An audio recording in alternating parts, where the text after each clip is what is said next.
Thank you po sa pagsuporta niyo po sa mama ko sa gusto po niyang pangarap na resort.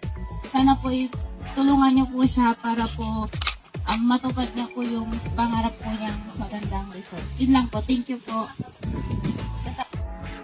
Good afternoon. Ang biyak po sa aking asawa, nagpapasalamat po kami sa suporta ng Bastana para matapos po yung project na hinahangat namin at pangarap. Noon pa man po talagang pangarap na namin to at pinaplano. Kaya lang wala kaming malapitan, wala kaming alam na kung sino yung tutulong sa amin. Kaya salamat sa inyo at natutupad yung pangarap namin. Thank you. Yun. Nagpapasalamat ako sa Diyos at natupad na rin yung pangarap ng anak ko na magkaroon ng beach na gagawin sa ngayon. Salamat po. Yun lang po.